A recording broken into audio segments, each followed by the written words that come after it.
Seja bem-vindo, seja bem-vinda a este canal. Agora nós estamos lendo 1 Crônicas, leitura feita em uma Bíblia King James atualizada. Se você quiser acompanhar este canal, eu convido você a se inscrever. Se não for inscrito, se inscreva. Também ative o sininho para receber as notificações das próximas postagens, ok? Então, sem delongas, vamos para o conteúdo de hoje. 1 Crônicas, capítulo 17. A aliança de Deus com Davi. O rei Davi morava em seu palácio quando, certo dia, em conversa com o profeta Natã, declarou: "Estou aqui residindo em um palácio de cedro puro, enquanto a arca da aliança de Yahvé permanece abrigada numa tenda." E Natã encorajou Davi, dizendo: "Vai e faz tudo quanto está no teu coração, porque Deus está contigo." Versículo 3. Entretanto, naquela mesma noite, veio a seguinte palavra de Deus a Natã: "Vai dizer a meu servo Davi, que assim diz Yahvé o Senhor: não és tu que construirás uma casa para eu morar." Não és tu que construirás uma casa para eu morar. Casa aqui com letra maiúscula, eu com letra maiúscula. Versículo 5. Não tenho habitado em nenhuma casa, desde o dia em que libertei Israel do Egito até o dia de hoje. Contudo, venho passando de uma tenda para outra, e de um tabernáculo para outro, por onde tenho acompanhado todo o meu povo de Israel. Alguma vez indaguei algum líder deles, que ordenei pastorear a minha gente: por que não me construís um templo de cedro puro? Versículo 7. Agora, portanto, vá e diga a meu servo Davi: assim declara Yahvé, o Senhor dos exércitos: eu te tirei das pastagens onde cuidavas das ovelhas, para que fosses príncipe sobre a minha nação de Israel. Versículo 8.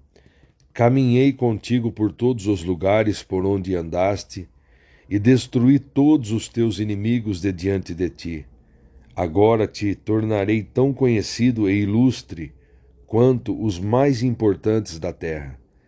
Também providenciarei um bom lugar para Israel, o meu povo, e os estabelecerei lá, para que tenham as suas terras e seu próprio lar, e jamais sejam incomodados. Povos ímpios e pagãos nunca mais os oprimirão, como fizeram em tempos passados. Versículo 10. Durante a época em que constituí juízes sobre o meu povo Israel, agora subjugarei todos os teus inimigos. Além de tudo isso, sabei que eu, Yahvé, o Senhor, é que te edificarei uma casa, uma dinastia.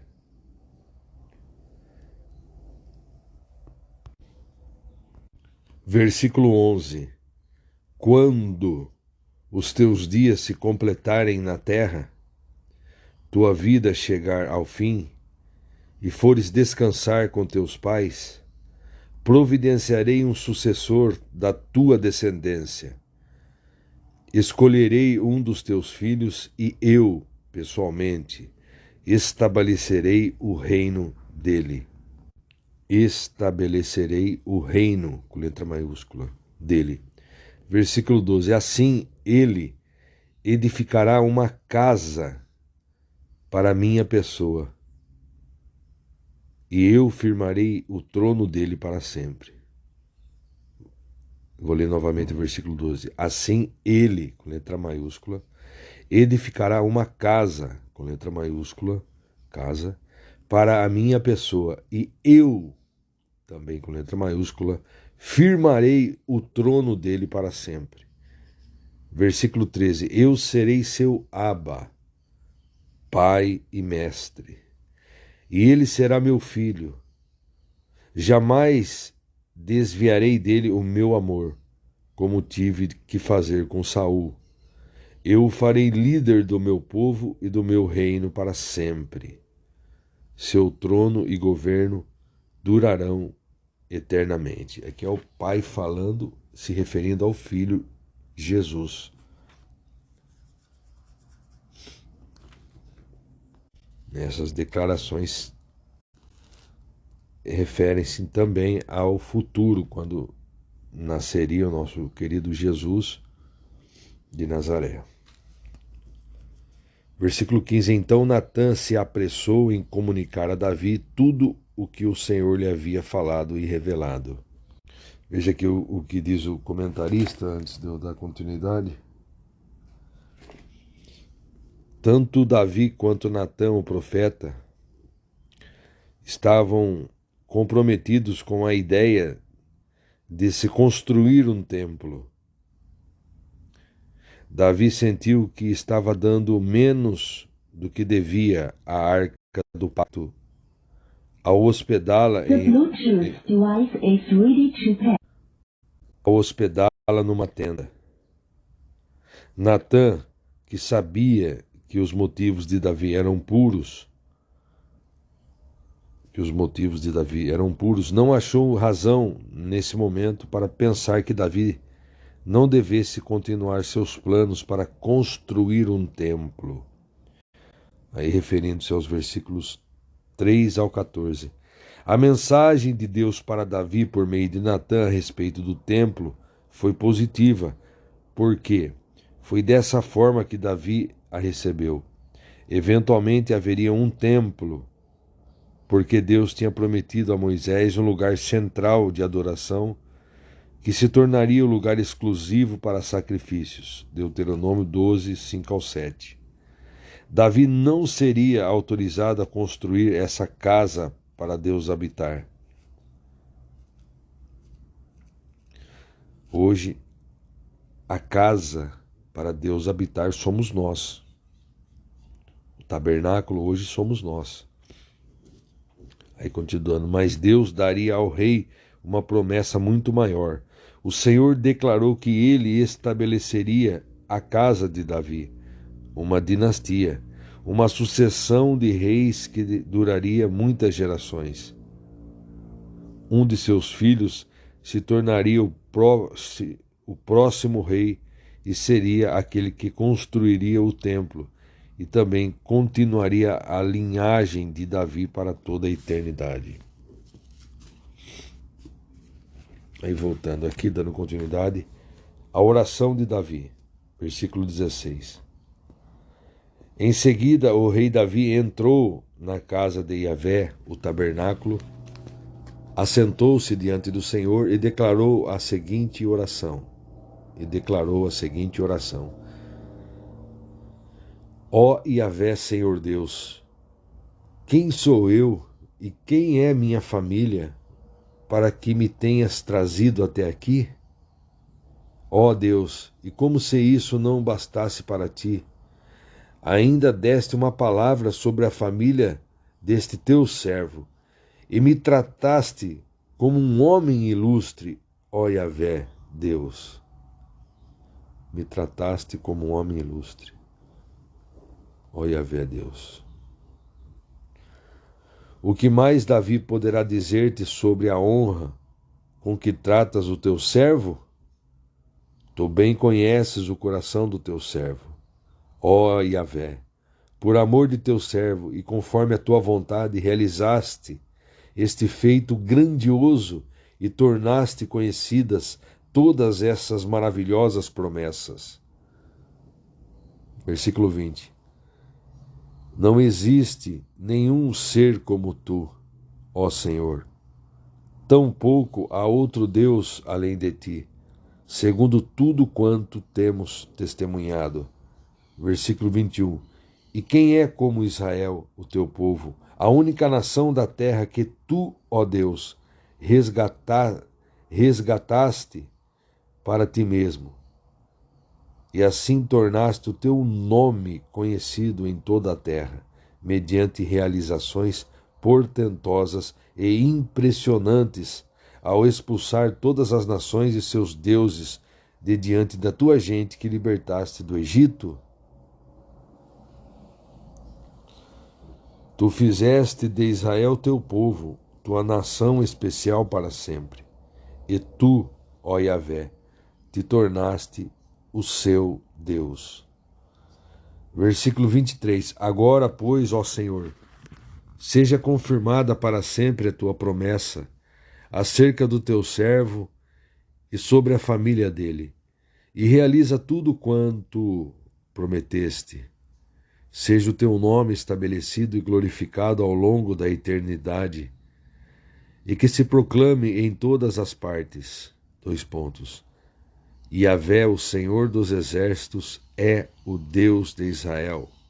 Sim, ele é Deus para Israel. Ele é Deus para Israel. E a descendência de teu servo Davi se manterá firme diante de ti. Versículo 25. Meu Deus, tu revelaste ao teu servo que lhe edificarias uma casa, uma dinastia. Por esse motivo o teu servo encontrou liberdade e confiança para orar e suplicar a ti. Ó Yahvé, meu Senhor, tu és Deus, tu fizeste essa boa promessa a teu servo. Versículo 27. Agora, por tua misericórdia e bondade, abençoa a família de teu servo, para que essa dinastia viva eternamente na tua presença. Porquanto o que tu, Yahvé, abençoas, abençoado permanece para sempre, ó Senhor. Veja aqui o comentarista da King James Fiel, continuando lendo o comentário, versículo 16. Davi entendeu a promessa de que seu filho construiria o templo, embora ele próprio não recebesse tal permissão, como uma afirmação positiva da parte de Deus. Aí, referindo-se ao versículo 21, assim diz o comentário: nos moldes do louvor bíblico 16, 8, 36, Davi louvou ao Senhor fazendo referência ao que ele, Deus, tinha feito. Aí dos versículos 23 ao 26, pode parecer estranho que Davi repetisse aquilo que Deus tinha prometido, como se fosse uma petição dirigida a Deus. Mas havia 3 pontos importantes nessa última metade da oração de Davi. Primeiro, ele mostrou submissão ao que o Senhor tinha planejado para ele. Segundo, ele mostrou a Deus que desejava tudo o que Deus queria para ele. Terceiro, Davi nos diz que nunca é errado expressar nossos pensamentos e desejos ao Senhor. Quer estejamos aceitando alegremente aquilo que Deus já disse, ou lutando para tentar aceitar alguma coisa que Deus está deixando claro para nós. Deus sempre conhece aquilo que está em nosso coração. Deus sempre conhece aquilo que está em nosso coração. Temos o privilégio de exprimir nossos pensamentos e sentimentos para Ele. E o versículo 27, o capítulo termina com a afirmação de Davi de que a bênção de Deus é irrevogável. Agora estarei lendo o que diz o comentarista da Bíblia King James Fiel. Mesmo um profeta do quilate de Natã não pode dar opiniões e conselhos sem antes consultar a vontade de Deus. sem antes consultar a vontade de Deus. O erro de Natã foi dar suas sugestões sobre uma questão espiritual, sem indagar o Senhor sobre seu desejo e orientações. O propósito e a estratégia de Davi eram ótimos. Entretanto, Deus tinha outros planos que davam a Davi muito maior honra que a de edificar um templo. Além disso, Davi não era a pessoa mais indicada para edificar a casa de Yahvé, por ser antes de tudo um guerreiro.